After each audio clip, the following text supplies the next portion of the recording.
Hello friends, ஆஹா கல்யாணம் என்ற எபிசோடில் என்ன நடக்கலாம் அப்படிங்கிறத பற்றி பார்க்கலாம். இன்றைக்கான எபிசோடு இன்ட்ரெஸ்டிங்கான எமோஷனல் எபிசோட் அப்படின்னு சொல்லலாம். சூர்யா மகா கிட்ட நடந்த விஷயத்தெல்லாம் சொல்லி ரொம்பவுமே கண் கலங்கி பேசுகிறாரு. குடும்பத்துக்காக நான் என்னென்னமோலாம் பண்ணேன், ஆனால் கடைசியில் இந்த குடும்பமே வேணாங்கிற மாதிரி என் மனசு சொல்லுது. நீ வீட்டில் இருக்கவங்கலாம் சொல்லு, நம்ம எங்கேயாவது போயிடலாம், என்னால் எதுவுமே சமாளிக்க முடியலன்னு சொல்லிட்டு ரொம்ப எமோஷனலாக சூர்யா பேசுகிறாரு. ஆனால் மகா ரொம்ப ஆறுதலாக பேசுகிறாங்க. ஒரு கட்டத்தில் பார்த்தோம் அப்படின்னா, நீங்கள் எப்படிப்பட்டவர், நீங்கள் போய் இப்படி கலங்கி நிற்கலாமா அப்படின்னு சொல்லி சூர்யாவை கொஞ்சம் கொஞ்சமாக பேசி சமாதானப்படுத்துகிறாரு. ஆனால் கௌதம் பேசின எதையும் இந்த மாதிரி ஒரு சூழ்நிலையில் சூர்யா கிட்ட சொல்லக்கூடாதுன்னு சொல்லி மகா ரொம்ப ஸ்ட்ராங்காக முடிவெடுக்கிறாங்க. இங்கே வீட்டில் பார்த்தோம் அப்படின்னா தாத்தா, குடும்பத்தில் இருக்கவங்க எல்லாருமே ரொம்ப பதட்டத்தோடு இருக்காங்க.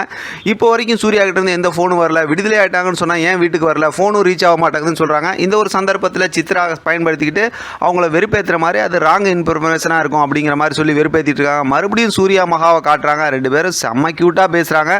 மகா வேறு லெவலில் சூர்யாவுக்கு அட்வைஸ் பண்ணுறாங்க. செம்ம சந்தோஷமாயிடுறாரு. சூர்யா கொஞ்சம் கொஞ்சமாக பார்த்தோம் அப்படின்னா சமாதானம் ஆகி இப்போ மகா கூட பார்த்தோம்னா அப்படியே ரொமான்ஸ் பண்ணுறாரு. இப்போ மகா இருந்து கேட்குறாங்க, ஒன்று அழுவுறீங்க இல்லாட்டி ரொமான்ஸ் பண்ணுறீங்க அப்படிங்கிற மாதிரி கிண்டல் பேசிகிட்டு இருக்காங்க.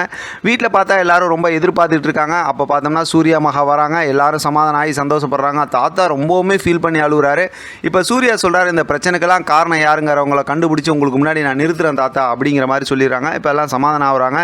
இங்கே பார்த்தோம் அப்படின்னா சித்ரா ரொம்ப பதட்டமாக ரூம்குள்ளார கௌதம் கிட்ட, டே சூர்யா மகா அதாவது மகா அதை சூர்யா விடுதலை ஆக மாட்டாங்கல்ல அப்படின்னு சொல்லி கௌதம்கிட்ட கேட்குறாங்க. இப்போ கௌதம் இருந்துட்டு அதெல்லாம் வாய்ப்பே இல்லாமா அப்படி இப்படிங்கிற மாதிரி சொல்லிட்டு, ஏன்னா அது பெரிய ஆள் அப்படி இப்படிங்கிற மாதிரிலாம் சொல்லியிருக்கிறனால இவங்க ரெண்டு பேரும் ரொம்ப சந்தோஷமாக அவங்களுடைய அந்த திட்டத்தில் சந்தோஷப்பட்டுக்கிட்டு இருக்கிறாங்க. இப்போ கௌதம் இருந்து சொல்கிறாங்க, அடுத்த நாள் பாரு என்ன நடக்குதுன்னு, நான் மகா கிட்ட எல்லா உண்மையும் சொல்லிட்டேன். இந்த உண்மையெல்லாம் சொன்னதுமே பார்த்தா சித்ரா போட்டு அடிக்கிறாங்க, ஏன்டா சொன்னேன் அப்படி இப்படின்னு. இல்லைம்மா, நான் சொன்னதெல்லாம் சூர்யா கிட்ட மகா சொல்லுவாங்க, அதெல்லாம் கேட்டு இதுக்கப்புறம் போய் அவமானப்படணுமா வீட்டில் அப்படின்னு சொல்லிட்டு எங்கேயாவது சூர்யா ஓடி போயிடுவாங்க பாரு, வீட்டுக்கெல்லாம் வரதுக்கு வாய்ப்பே இல்லைன்னு சொல்கிறாங்க. இப்போ சித்ரா கௌதமும் சந்தோஷப்பட்டுக்கிறாங்க. யாரோ கதவை தட்டுற மாதிரி சத்தம் கேட்குது. யாருன்னு போய் திறந்து பார்த்தா மகா நிற்கிறாங்க. மகா பார்த்தோம் அப்படின்னாக்கா, கௌதம் உங்கள்கிட்ட நான் ஒரு விஷயம் பேசணும்னு சொல்லிட்டு அப்படியே பேச ஆரம்பிக்கிறாங்க. ஒரு பக்கத்து கௌதமும் இன்னொரு பக்கத்து கதவுக்கு பின்னாடி சித்ராவும் இந்த பக்கத்து நிற்கிறாங்க. இப்போ மகா இருந்துக்கிட்டு, நீங்கள் சொன்ன விஷயத்தெல்லாம் சூர்யா போலீஸ் ஸ்டேஷன்லேருந்து வெளியில் வந்ததுமே நான் சொன்னேன், இந்தா வந்துடுறேன்னு சொல்லி போனவர் தான் இப்போ வரவே மாட்டேன், எங்கே இருக்காருன்னே தெரியல, ஃபோன் எடுக்க மாட்டேங்கிறான்னு சொல்லி அப்படியே அழுதுகிட்டே பேசுகிற மாதிரி பேசுகிறாங்க.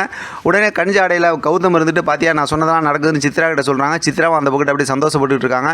இவங்க இந்த மாதிரி சந்தோஷப்பட்டுக்கிட்டு இருக்கும்போது அப்படியே கொஞ்சம் கொஞ்சமாக மகாவோட முகம் மாறி அப்படியே சொடக்க போட்டு அப்படி கூப்பிடுறாங்க. அதோட பார்த்தா இன்றைக்கான எபிசோட் சூப்பராக முடிச்சிருக்காங்க.